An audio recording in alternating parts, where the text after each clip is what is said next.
Going to be my third time to be crossing the iconic architectural wonders. Good morning. Good morning. You're famous. Oh, thank you.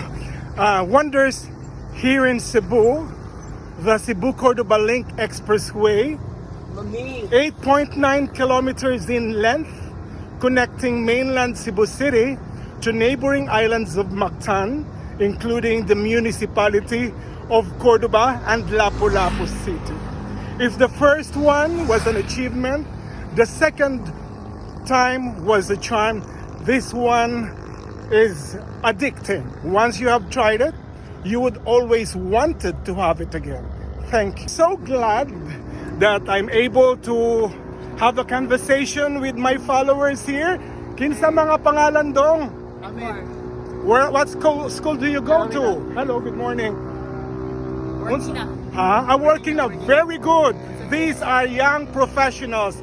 This time, because we are promoting healthy lifestyle, do you do this every Sunday? Yes. Oh, very good. I-balance ang trabaho ug ang healthy lifestyle. Thank you very much. Thank you very much for the support. May I know the names, please? Edmar and Amit. Permission to post, okay? Yes, yes. Thank you very much for the support. Do take good care of yourself and always promote Happy Sunday and always promote a healthy lifestyle. Thank you. Amping, see you there. Okay, bye-bye. Sure. This is my immediate concern, no? Especially those who are using this bridge for early morning exercise, cyclist, jogger, walker. It's an 8.9 kilometers, but the problem is, wala gyud siya portalet, no? Nga pwede unta ta maka answer sa ato mga nature's call, like taking a pee. Wala dire. And proper disposal of garbage. At least butangan garbage bin unta. Kay I saw some would just throw their plastics or bottles sa dagat or just leave it somewhere. And that's what we are trying to avoid, right? So butangan unta og garbage bin para mabutangan sa mga katong gabit-bit og mga plastic, and most especially sana madunggan a portable portalet. Bisag mo bayad me sa paggamit ng portalet. This is just a reminder to all the joggers, the cyclists, or for someone who use this space. Now, don't throw your plastic bottles anywhere. You rather clean as you go. Bring it home because there is no proper disposal of garbages here. That's why mautong gisuggest na ako sa management to put at least a garbage bin where all the users can dispose their garbages properly. This is just a concern nga dapat ma-address nato for environmental safety and protection. Good morning and thank you very much. Thank you. Hinumdumi ha, kung unsa kapaspas ang kamot nga mag-comment sa videos nako, labi na sa bashers nako ha. Mausad kapaspas ang tiil sa pag-exercise para at least kanang aspeto magkasinabuta, kanang living healthy ba. Okay ra namang bash, pero at least I wish I could inspire you to live healthy. Keep on bashing, but don't forget to exercise and work, because healthy mind, body and soul, especially if you are financially stable and you have food on your table, you think well and do good things. Lisod kayo ng gutom, kay hallucinated, unya toxic kayo ha. So, work, exercise, and live healthy. Don't forget to pray for guidance on a daily basis. I love you, Bisag Bashers. I love you, gihapon. Bye. Hello there. Hello, recently, I have been confronted by a very heartbreaking news. A fellow thespian from the University of San Carlos Theater Guild passed away, and another fellow USC Theater Guild thespian is sick right now, no? At least both are well off.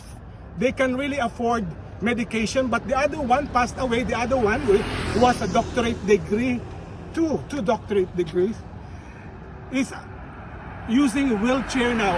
I feel sad.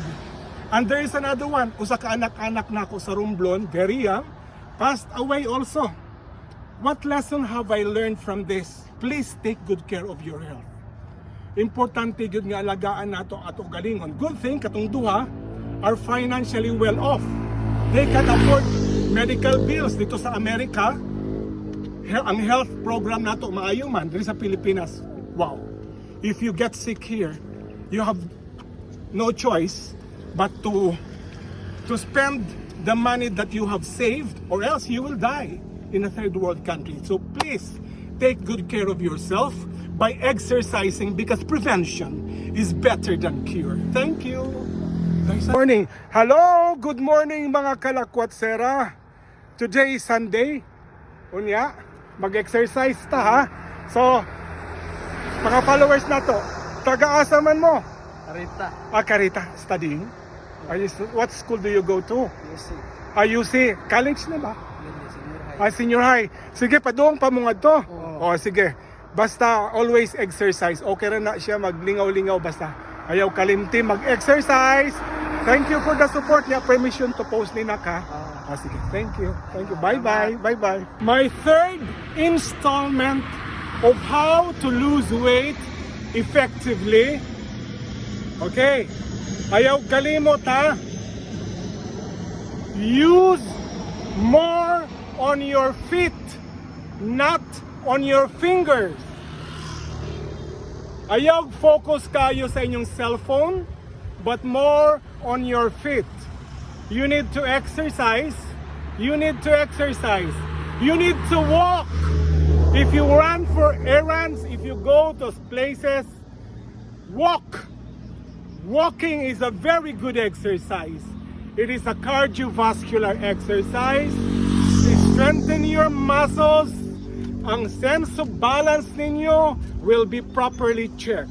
So instead of focusing on your fingers, using your phone, exercise by using your feet. Okay? Number 2, do not skip meal. Dili gyud ko mo encourage sa inyo nga mo skip mog meal. Do not deprive yourself of food. Ang technique dira is portion by portion. You may eat 4 times a day, 5 times a day as you wish, but portion. Do not devour. Do not eat like a pig. Eat like a goat, for God's sake. Portion by portion. Ayaw gyud pag-skip sa imong meal, because crash diet is the worst kind of diet. It is unhealthy and it will have a yo-yo effect on your body. And lastly, lose weight for the right reason. What is the right reason? It's not joining about pageantry. It is not so you will be able to please your lover. It is about loving yourself. Love yourself by living healthy. Good morning. Stand by for our next episode on how to lose weight effectively and properly. Don't forget to share this video. I love you guys. Okay, good morning. Naata sa Jaimes Bakasihan. Musuway ta dirig pamahaw. Sa Jaimes, first time nako. Mukaon diri sa Jaimes Bakasihan. There. Mga gwapa, oh. Sus, pagkagwapa. Sama sa kagwapa sa mga pagkaon nga. Ilang giandam. Remember ha, sa Jaimes Bakasihan siya. Yan.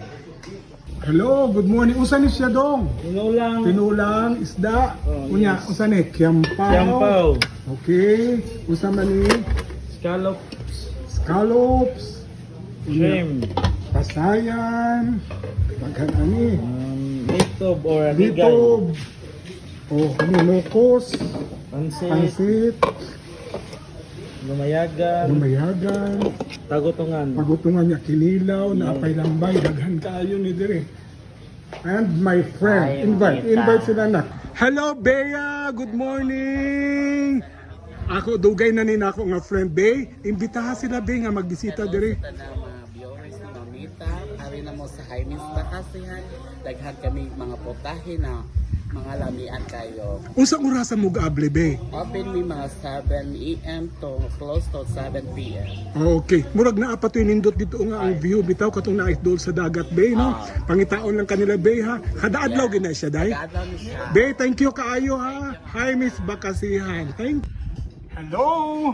Happy Sunday mga kalakwatsera. Today is a very special day for me. Kay first time ko makakaon diri sa Miss Bakasihan ang seafoods. And what do we have for breakfast? Siyempre, most requested sa ako Mamita, pag vlog kunog tihi-tihi. Although please be careful of eating this tihi-tihi kay taas ka ni uric acid. Okay? And ang ako sad mga followers ga requested nga pakanon ko kog bakasi. Nara. Bakasi na nagakisi-kisi. There you are. Ang lambay, ako pangutana dapat ang lambay daw tambok. We're going to try this one. Ang lambay na tambok og ang tagutungan. This is what we're going to have for breakfast. Mangutana mo kung mahurot ba ni Mamita para sa vlog, para malipay mo ato ni hot doon. Thank you very much. Don't forget, it's Miss Bakasihan and Seafoods. There is a municipality of Cordova. Share this video so that you will be aware nga nailami ang kananan nga seafoods diri sa Cordova nga barato, presko, labas, lami. Ang sa paman, naana, kompleto na. Tara, mga unta. Bye! Ang nakalahi diri sa Bakasi, here sa Cordova, dagko gid siya. This is what we have for breakfast. Bakasi. Nagkakisi-kisi. Ni balik na sad ang reyna ng Bakasi.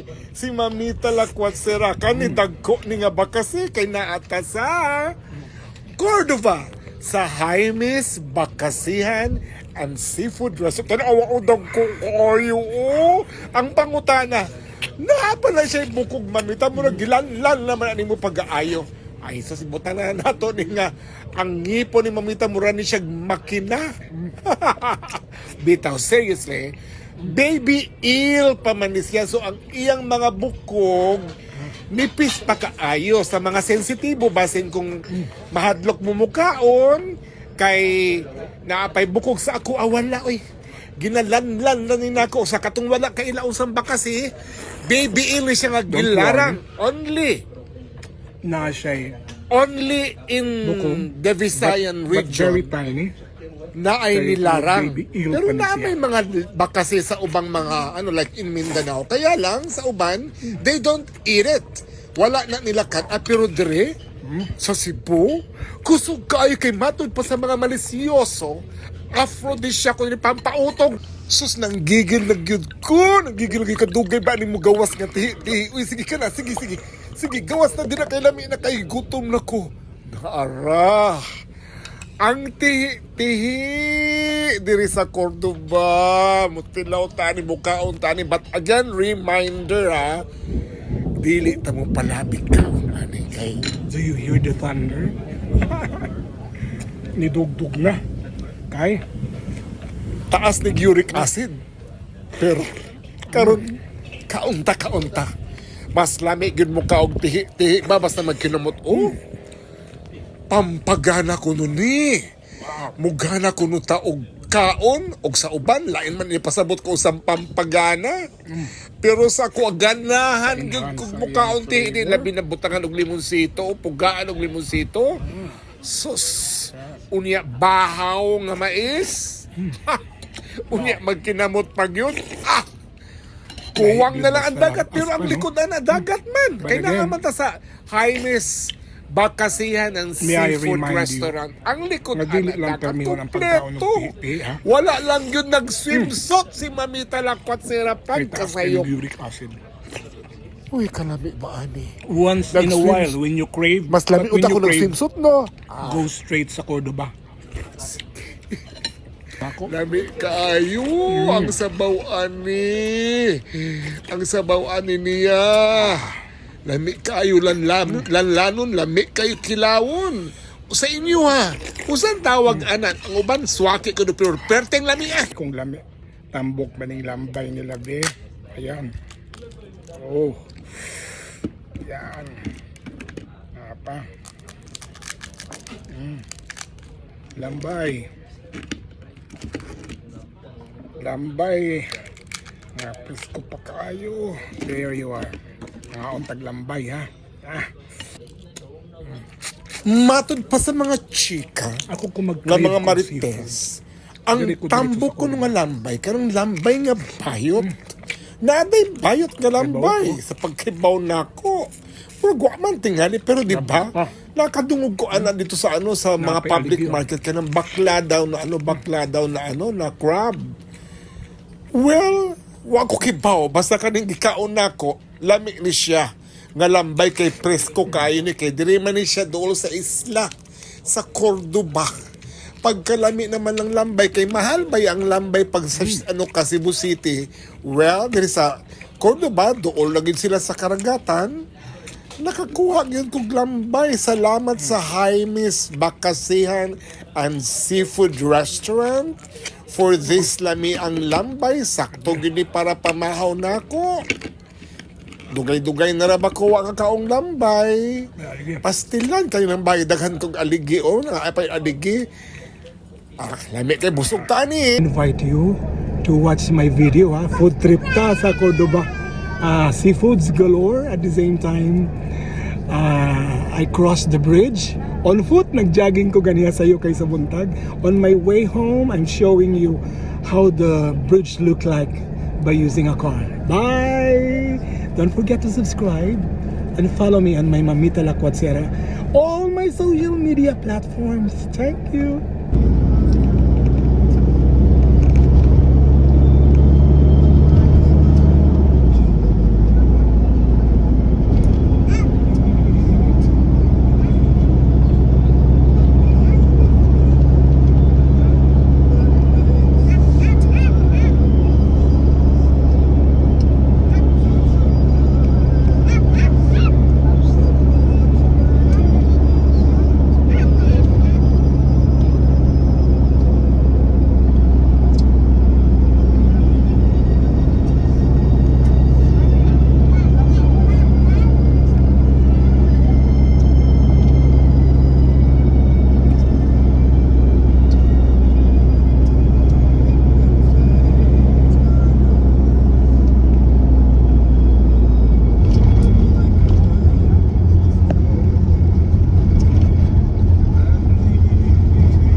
That's where we came from. No? From the municipality of Cordoba and Mactan Islands. Dito tayo galing kanina. Then we are on our way home. Northbound to. Ayun na, may Mariachi na nun.